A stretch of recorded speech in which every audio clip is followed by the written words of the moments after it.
Falar para você que está acompanhando o programa Bronca Livre, terminou a sessão da Câmara de Vereadores e dois pontos foram importantes tratados aqui. O primeiro foram sobre as manifestações. As manifestações que estão acontecendo em todo o Brasil e também aqui no estado de Rondônia, aqui no município de Vilhena. E para falar sobre isso, eu vou conversar com o vereador Samirali, ele também que está à frente aqui da Câmara de Vereadores. Primeiramente, Samir, como que vocês, vereadores, têm acompanhado as manifestações e qual é o impacto disso para o comércio local? A manifestação é legítima, João. Todas aquelas pessoas que se sintam, de fato, prejudicadas ou que queira reivindicar algo ou que não concorda com algo, é justa qualquer tipo de manifestação. Mas essa manifestação, às vezes, não pode ultrapassar alguns limites. E, por exemplo, assim, hoje eu tive a oportunidade de falar em tribuna sobre uma questão de um grupo de empresários que me procurou. Inclusive, hoje cedo teve aqui o presidente da CIV para que a gente possa trabalhar em conjunto, a Câmara sempre parceira da CIV, para que nós possamos barrar qualquer tipo de coação, para que o empresário feche as portas.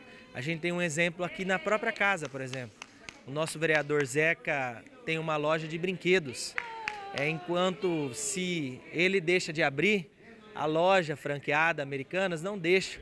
Então, se tiver uma festa de aniversário, qualquer coisa do tipo, a pessoa vai lá comprar e deixa de prestigiar justamente o comércio local. E é exatamente isso que nós não queremos. A gente quer prestigiar o comércio local, que cada vez mais se fortaleça, que cada vez mais nós possamos valorizá-los. E é esse o nosso intuito, então por isso a nossa preocupação. Todos aqueles que têm condições de fechar a porta, aí sim, aí é tranquilo, quem quiser fechar é livre para fazer isso. Mas aqueles que, na verdade, às vezes até querem, mas não podem fechar porque no final do mês tem folha de pagamento, tem as dificuldades, as despesas e precisa vender para pagar, esses têm que estar tranquilos em abrir.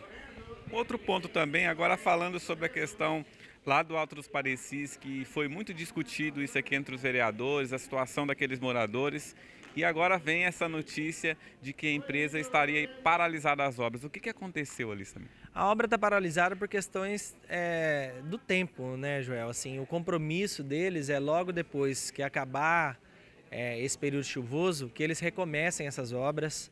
A gente teve um início de chuva, acho que antes do esperado, e acabou atrapalhando muito. O sofrimento dos moradores lá a gente conhece de perto, a gente tem feito inúmeras reuniões para deixar aquelas vias trafegáveis, mas não houve rompimento de contrato, não houve...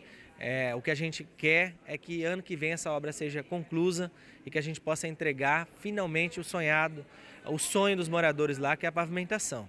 A gente sabe das dificuldades, sabe que a coisa não andou como deveria, e isso acaba acarretando em sofrimento a população da região lá, que reclama muito e reclama com razão. Dificuldade para sair de casa, muitas vezes atolando, então a gente se preocupando com isso.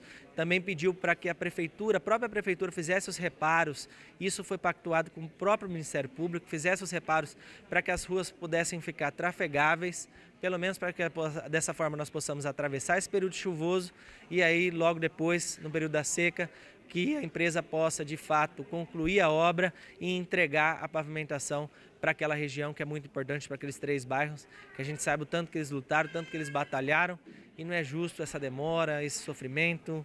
Então a gente precisa levar de novo dignidade àqueles moradores da região e temos trabalhado firme para isso, temos trabalhado aí incansavelmente para que os problemas sejam minimizados, né? Porque o transtorno ele existe. Quando uma obra daquela magnitude, uma obra de mais de 20 milhões de reais, de fato vai ter transtorno, mas que nós possamos dessa forma minimizar esses transtornos para os moradores.